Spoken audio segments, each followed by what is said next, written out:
Good morning, good afternoon, good evening, everyone. My name is Nate, and welcome back to another weather forecast discussion, this time for March 29th, 2022. The multi-day severe weather outbreak that we have been talking about for quite some time is finally here, and as a matter of fact, there's been a lot of changes between the last time we've spoken.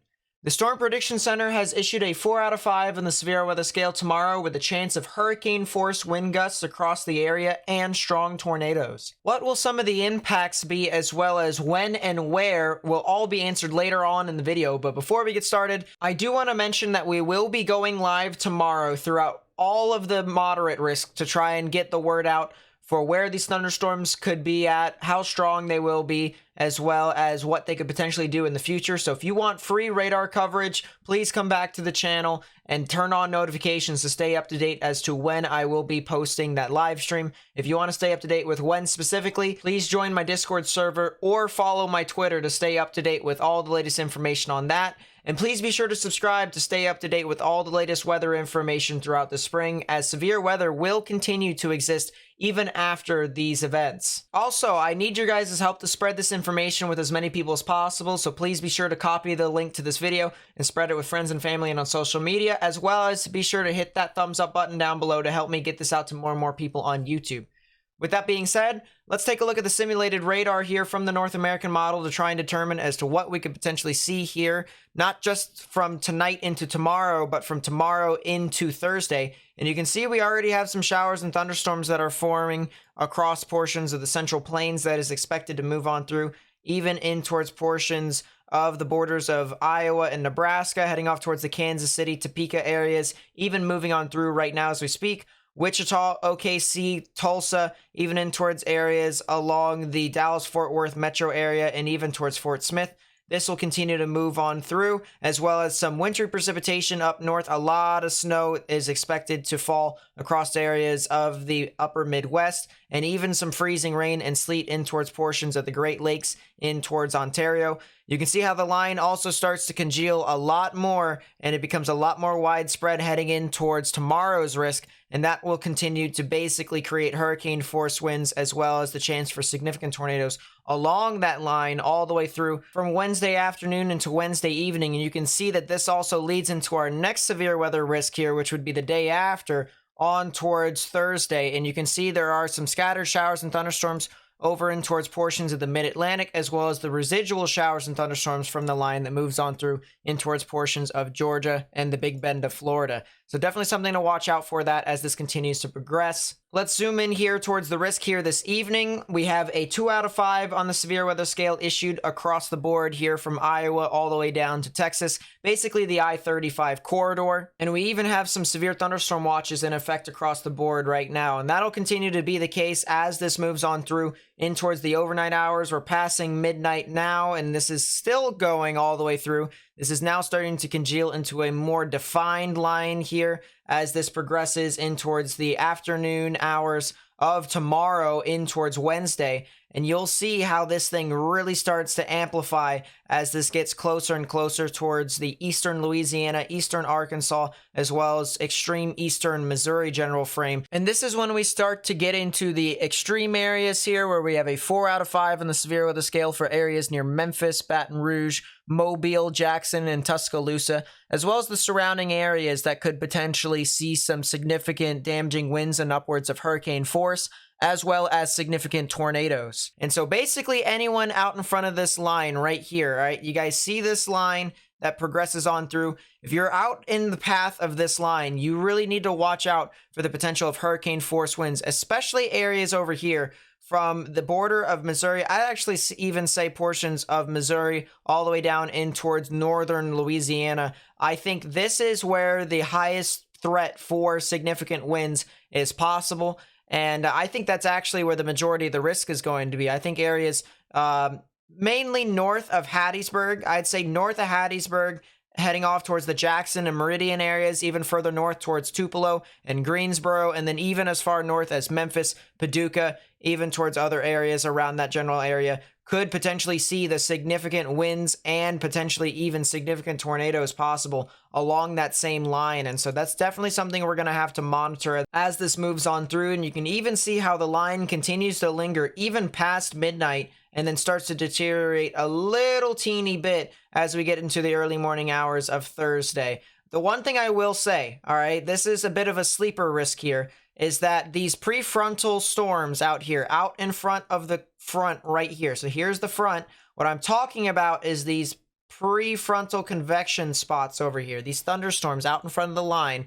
This right here could potentially create water spouts and move ashore. And usually water spouts form a lot quicker than tornadoes, and they are a lot easier to actually, generate more or less and actually do damage more or less as they move ashore rather than just having a storm that's over land. And so areas along the coastline from Mississippi, Alabama, and Florida, you guys need to be on high alert as the overnight threat continues to move on through. I do think you guys could potentially see some water spouts that continue to move ashore and then eventually become tornadoes. And that will even be the case as this shifts over towards the afternoon stages of Thursday. But the big thing here, to say the least, is that big 4 out of 5 on the severe weather scale with the chance for hurricane force wind gusts and significant tornadoes is all possible here throughout the majority of the day tomorrow. There is more than likely going to be an instance to where widespread, all right, across the board, everyone could potentially be seeing hurricane force wind gusts, and that could do widespread damage, create widespread power outages, and that could basically be like a little tornado, or at least numerous tornadoes along the line, in addition with the chance for significant tornadoes that'll move on through. So this is definitely something we're going to have to watch out for. How this continues to progress is a bit of a question, as well as the energy levels out in front of it. That is a little bit to be determined more or less. But for the most part, if you take a look at our wind shear here, we're going to take a look at the upper level wind shear here, the 500 millibar wind shear, which is about 6 kilometers above ground level. This basically takes a look at our jet stream, and we have a huge dip in the jet stream right now. We have this huge trough that's digging on through with our low pressure system that's moving off through Nebraska. And this is creating a lot of enhanced wind shear across much of the areas where we can expect severe weather. So we have a lot of wind in the upper portions of the atmosphere. You can see how that actually continues to amplify as this continues to move on through from Wednesday into Thursday. So during the moderate risk event, and you can see how the wind shear gets above 100 knots, well above the surface. So what happens a little bit lower towards the ground? Let's take a look at the 850 millibar wind shear, our low level jet. And you can see that the wind shear becomes really significant over here too, especially as we head off in towards the afternoon stages of Wednesday. Very significant wind shear. But the one thing that's really consistent here, guys, is that the wind shear is moving in the same direction. You see wind shear coming from the south and west over here at 850 millibars. You have wind shear over here at 500 millibars moving from the south and west to the north and east. And so this is a bit more of a linear mode here from what I can tell. I think this is going to be more of a wind-oriented event, but I do think that the chance for significant tornadoes is possible, especially with storms out in front of the line, if you do get any. However, the lack of energy here, which we'll show you in a second, is a little bit concerning for the prefrontals. So I do think this is going to be majorly a hurricane force wind event across that entire line as this moves on through. Potentially even a derecho. We could be talking about a derecho with the cell or with this line of storms. We're going to have to see as to how long this thing continues to linger on through.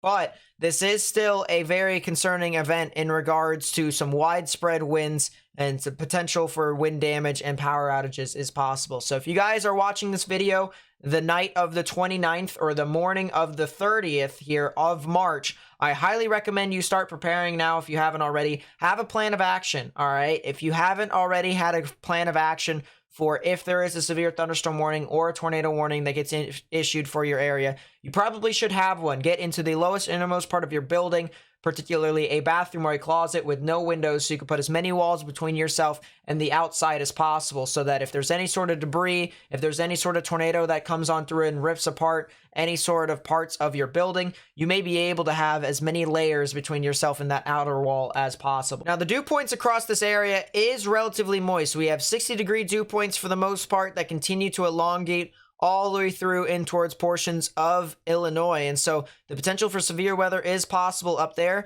but you can see how these dew points really cut off over here in towards portions of the Mississippi River. Look at that. Very steep drop off here from the 60s all the way into the lower 50s, maybe even into the 40s in some spots. And then you have another line of storms that is expected to form even behind this. But the big thing here, of course, is this line right here. The reason why the wind threat is so significant is because of how quickly it eats up that moisture and then just spits it all out and continues to push on through. And so that is definitely something to really watch out for, especially areas over towards Memphis and even towards Paducah as well. So not just areas down south that could potentially see some big severe weather activity. So what about the energy levels of the atmosphere? The warm air rising and the cold air sinking in the atmosphere, the displacement of the two can indicate as to how much energy there is for thunderstorms to either form or sustain. And how much of it is there? We want about 1,800 joules per kilogram in order for us to get sustained severe weather, maybe even 1,500 joules per kilogram to really consider it. And we do have that for tonight, all right? The limiting factor that I talked about in a few episodes ago has kind of alleviated itself a little bit, and it's shown up in more Cape numbers. So that is something to consider. More severe weather is possible here for this event here tonight. But what about tomorrow? Well, you can see the Cape does exist across some of these areas.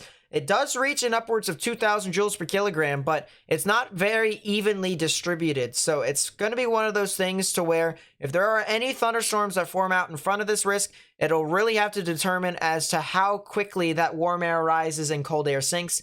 And it's kind of, at a slight portion of Cape to where we could potentially see that. So that's something to watch out for. But of course, as the line moves on through, you can see how the Cape really alleviates. You don't really have a whole lot of Cape that pushes on through even after that, except for maybe even the portions of southern Mississippi, even into Louisiana. So that's something to really note as we translate in towards tomorrow's event.